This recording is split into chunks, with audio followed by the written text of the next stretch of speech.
दोस्तों नमस्कार। आप लोगों को इस नए शानदार वीडियो में स्वागत है। इस नए वीडियो में हम लोग जानेंगे कि रेलवे में एक बहुत बड़ी अपडेट आ रही है, उसके बारे में हम लोग डिटेल्स इस वीडियो में जानेंगे बारी बारी से।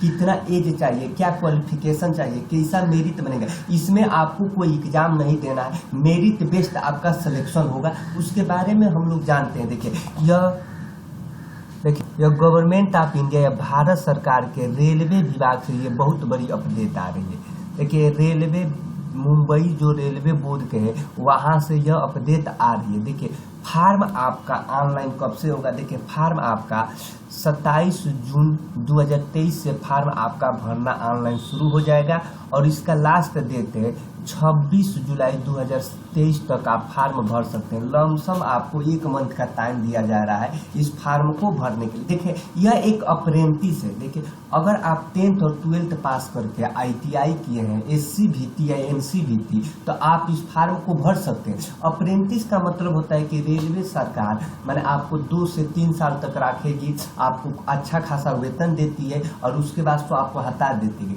भविष्य में रेलवे में अगर कहीं भर्ती आता है तो आपको अलग से कोटा दिया जाता है, आपको छूट दिया जाता है। यह आप लोग कर लेंगे तो आपके लिए भविष्य में बहुत अच्छा।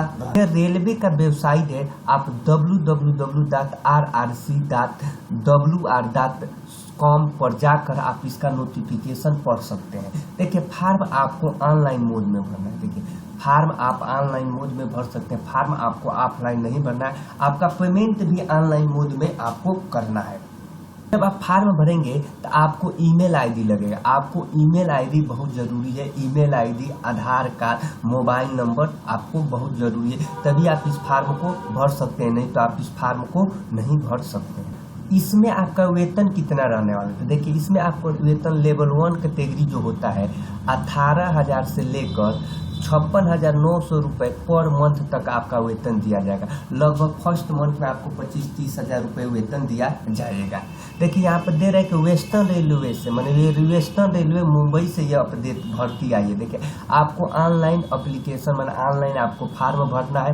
टोटल पदों की संख्या है 3624 पदों की संख्या है, माने 3624 पदों की संख्या है, जो आपको अप्रेंटिस एक्ट होता है जो 1961 के द्वारा आपको इस पदों में भर्ती की जाएगी।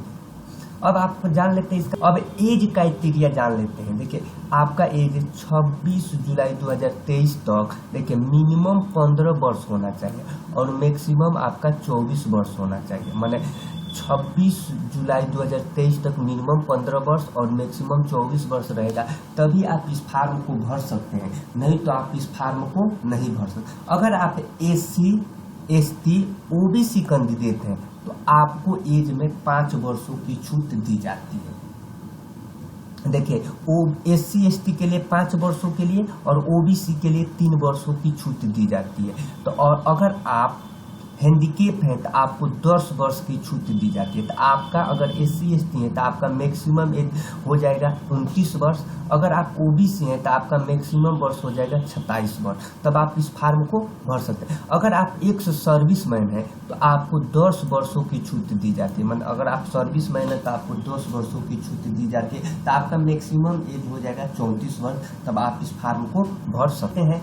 कब से कब तक आपका डेट ऑफ बर्थ होना चाहिए तब आप इस फार्म को भर सकते हैं। देखिए अगर आप जनरल हैं तो आपको 26 जुलाई 1999 से लेकर 26 जुलाई 2008 के बीच तक या इतना तक आपका डेट ऑफ बर्थ है तो आप इस फार्म को भर सकते हैं। अगर आप SC कैंडिडेट और ST कैंडिडेट हैं तो 26 जुलाई 1994 से लेकर 26 जुलाई 2008 के बीच में अगर आपका डेट ऑफ बर्थ है तो आप इस फार्म को भर सकते हैं। अगर आप OBC कैंडिडेट हैं तो आपका एज 26 जुलाई 1996 से लेकर 26 जुलाई 2008 तक अगर आपका एज है तो आप इस फार्म को भर सकते हैं, नहीं तो आप इस फार्म को नहीं भर सकते। इस प्रकार आप लोग देख लेंगे, यहीं पे एक सर्विसमैन का आप देख लेंगे, यहाँ से यहाँ तक होगा। उसी प्रकार SC, ST एक सर्विसमैन को देख लेंगे, SC, ST उसी प्रकार एक सर्विसमैन का OBC देख लेंगे, इतना के बीच में होना चाहिए, तभी आप इस फार्म को भर सकते हैं। अब देखिए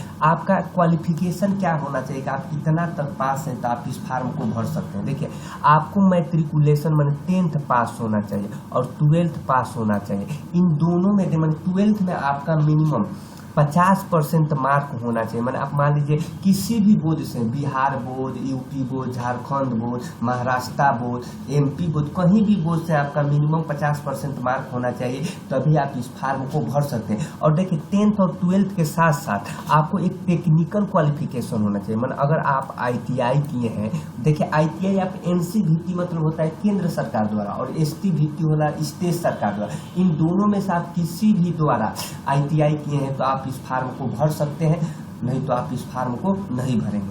अब जान लेते हैं किन किन ट्रेडों में ये भर्ती आई है। देखिए फीटर से किए हैं तो भर सकते हैं, वेल्डर से किए हैं तो भर सकते हैं, turner, machinist, carpenter, painter, mechanic, motor mechanic, programming system,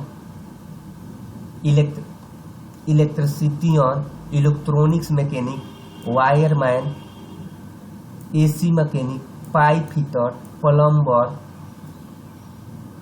draughtsman, stenographer.